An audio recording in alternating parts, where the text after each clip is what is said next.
since 2000, I think 2004.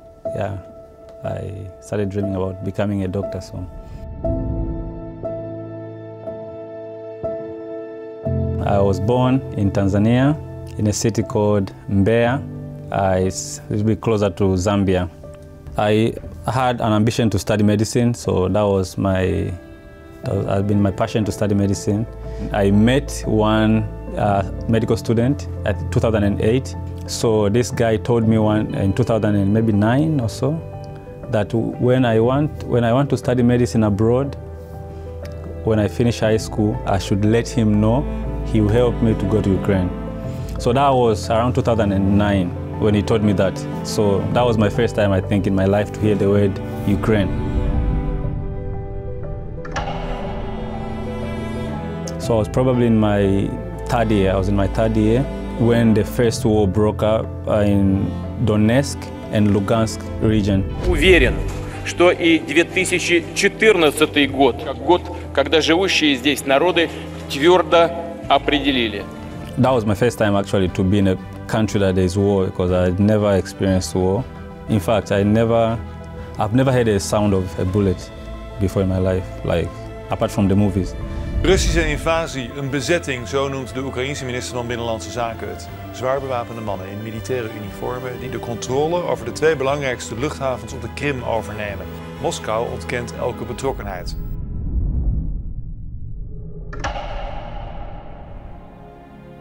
The war in Ukraine in 2022 was different compared to the war in 2013-14. So before I know, the next day I'm hearing in Kharkov, people they are sending videos of bombs. In my city, one guy sent a video of an army car that was bombed. He sent on WhatsApp. So I started receiving different videos of the effect of the war. I saw the videos of soldiers in my city passing with the tanks. So I knew that this is serious, like war has really started. After days on the razor's edge, Ukraine is now a nation at war. Were fired near Mariupol. This is a full-scale war aimed to destroy our nation. In actie. Hier zie je soldaten en voertuigen die zich klaar lijken te maken voor de strijd. Then a couple of days later, I remember we had a meeting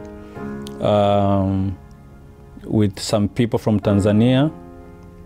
They just wanted to help. They are like volunteers. They wanted to help and hear the story, what is happening. So we had a meeting online. So as I was talking with them, sharing with them, then I heard a shaking of the room. Like I heard the sound of the bomb. Then the room that was in my room, the room shook. That was the first time I heard the effect of the bomb and the sound of the bomb. I was like, wow. So yeah, I think from there we started looking for a way. I remember Pastor also called, my pastor was calling me many times, so he said that you guys should leave Ukraine, look for any way and leave Ukraine. So we started looking for a way to leave the city.